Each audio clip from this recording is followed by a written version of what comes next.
Food security, livelihood at disaster risk reduction. Ilan lamang ito sa mga matutugunan ng isang community garden na binisita ni DSWD Secretary Rex Gatchalian sa Pampanga. Narito yung report. Pagtatanggal ng mga dumi at mga damo ang ginagawa ni Jenny pagkatapos magtanim ng mga prutas at gulay sa kanilang community garden. Malaking tulong anya ito dahil magbibigay ito ng pagkain sa kanyang pamilya at kita dahil pwede niya itong ibenta sa palengke. Matitipid po na pambili ng ulam na dapat pambibili, pwede na pong pambayad ng project ng anak ko.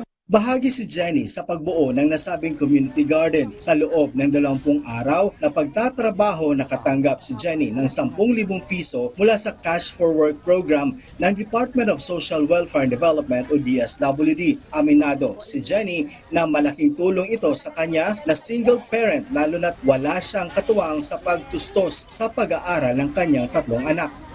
Actually po, before po kasi mag-school, sinakto po nilang bago mag-school, doon po nila binigay yung sakto pong mag-school, pinambili po ng gamit ng bunso po.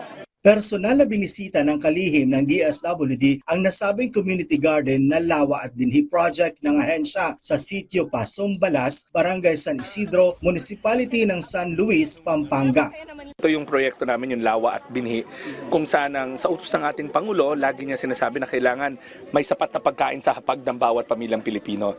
Sa areang ito, nakatanim naman yung mga talong at kapansin-pansin, yung mga nakatanim dito ay meron ng mga bulaklak. Ibig sabihin, malapit na itong mamunga at ayon nga sa mga nagtanim dito, after 3 weeks, pwede nang i-harvest ang mga talong dito at pwede na itong gamitin nilang ulam at ibenta sa mga palengke. Dito papasok ang agricultural sector, food security at livelihood ng nasabing proyekto. Naging disaster risk reduction initiative din ito matapos malinis ang lawa dito na malapit sa community garden.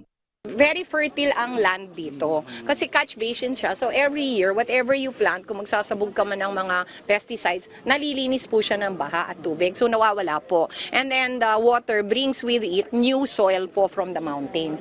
May itinanim ding iba't ibang uri ng gulay tulad ng okra, ampalaya at kangkong. Mayroon ding prutas tulad ng papaya at saka mayroong pang kamatis at sile. 150 na mga residente ng nasabing barangay ang benepisyaryo ng nasabing programa. Batay sa tala ng DSWD, nasa 2,800 na mga community garden ang naipatayo ng ahensya sa buong bansa.